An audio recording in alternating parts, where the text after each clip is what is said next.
like to see rewarded, and his try tally did reward him for this, is kind of the chase back in vain on the McIntosh try. I mean, the effort he put in to try and get back and prevent that interception try when clearly he was running the other way thinking he was going to get the ball, and had to turn around and chase back and caught him just as he was getting the ball down. But the effort you could see in him chasing back, I love to see that sort of stuff rewarded in one way or another. And it wasn't rewarded by him being able to make the tackle, but it was rewarded at the other end of the pitch with his five little tries. Yeah, I was going to say, like, because that was at the other end of the field to us, you couldn't tell quite how close he got. But yeah, he certainly was. You could see the commitment to getting there. Good stuff. Anything else on the game other than to congratulate Leeds on a handsome win? Nah. Okay, well, do you want to tell us about what's been going on with Hull FC's plans for their new performance and community hub? Yeah, so they've unveiled plans along with the University of Hull for a new performance and community hub, which includes a new training ground. This hub will be based at the university. Students will be offered placements in the likes of sports science and media. The project, which is set to cost £1.5 million, has the support of Hull City Council and has been backed by other funding partners. It's also set to be used by a number of Hull's teams, including academy, women and university teams. The facilities will also be used by clubs at community level. Yeah, I mean, from my point of view, that's great because the university is a 10-minute walk from my house. And yeah, they actually already do quite a bit of stuff. Joshua's been to some training stuff there already. I guess because we don't have access to the actual stadium much. Yeah, it'll presumably means that they're going to move away from where their current training ground is, which is only fairly small, really. I mean, the positive side of this, and we were talking about the impact that the sort of the funds from the community funds from the World Cup have had. The other positive impact for me, the main thing is if it's going to enhance things at the community level. So it might bring the university more into the sporting community of Hull, and also give something for the community game in Hull to focus on, to like a central point kind of thing, and links a lot of things together. And I'm sure it will produce players for the other side of the city just as much as it'll help you guys out with being your training base, because it's a big investment for the council to make. They'll be wanting it to benefit the whole community. Yeah, and like you say, it's good that it's going to have the links with the university, because they do have a very good sports science department and sports rehabilitation program. So I think that'll be really beneficial for both parties. Yeah, good stuff. Let's face it, as a club, we need some support with sports rehabilitation. Yeah. Jake, went along. Well, that's looking to the future. In the more immediate future, though, Hull have signed Jack Walker, Josh Sim and Ellis Longstaff on loan deals from some of their fellow Super League clubs before the Magic weekend derby against Hull KR. So young Jack Walker's joined on a loan deal for the rest of the season. Sim moves on an initial 2-week deal from St Helens, and then Longstaff comes over from Wyre for a 3-week loan spell. So that's a fullback, a centre, and a back rower to cover some of your injury and suspension gaps, Sarah. What do you reckon to those deals? Yeah, so Jack Walker was the first one I heard. I think it shows Hodgson's opinion of Jamie Shaw, probably. If he's prepared to bring somebody over to replace him, and maybe that he doesn't think that Davy Litton's fit is good enough yet. I'm not sure that fullback is the position I would have necessarily thought we needed to find a replacement for. Josh Sim, I think I'm quite excited about. I think, he's played quite a lot of matches relative to his age and scored quite a number of tries. Yeah. Longstaff, I know nothing about, don't even know his age or anything like that. So I don't know. Is that young kind of slightly aggro-looking ginger guy for Warrington.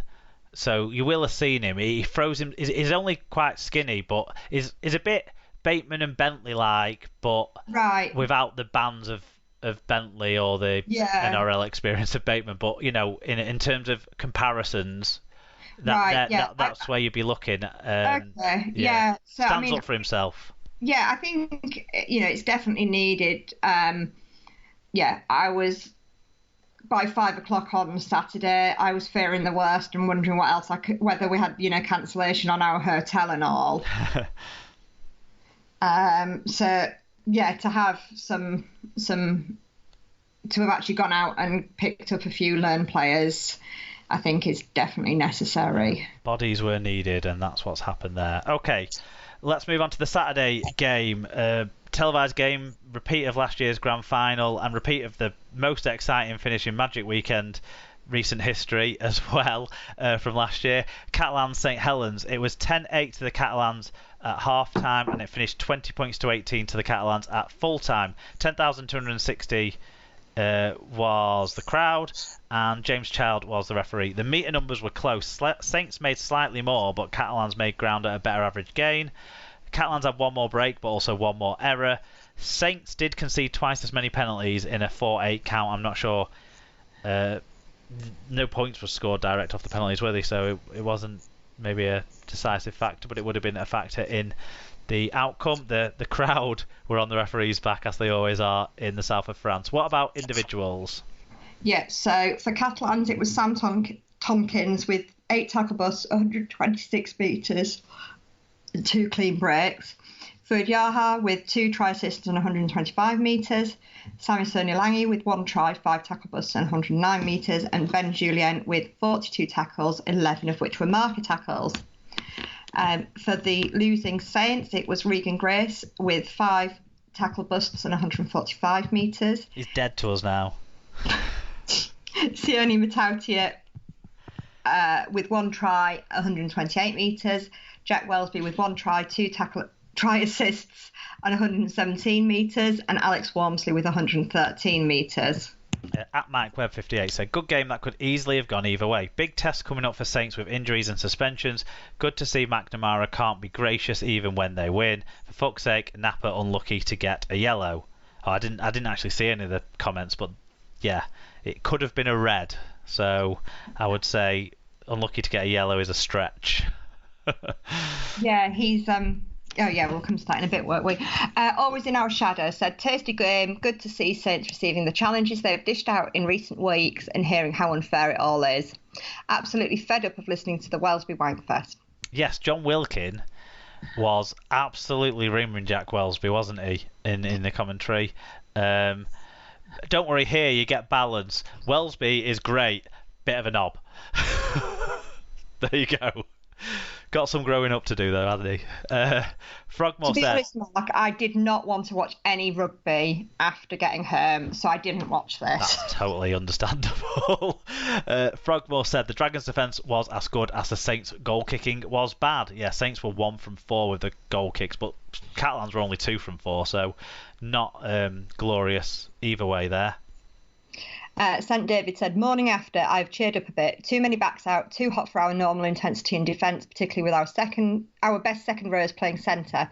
Some poor calls from the referee, 2 red cards bottled, and some bad luck. Onwards to Magic. Yeah, look, I guess let's get into it because it's been mentioned a couple of times, Napa specifically, and then 2 red cards that St David said. So Dylan Napa, grade D striking charge, referred to tribunal, 5 match ban he's got. It's not the first time this year that is twatted a St Helens player around the head, to be completely honest, is it?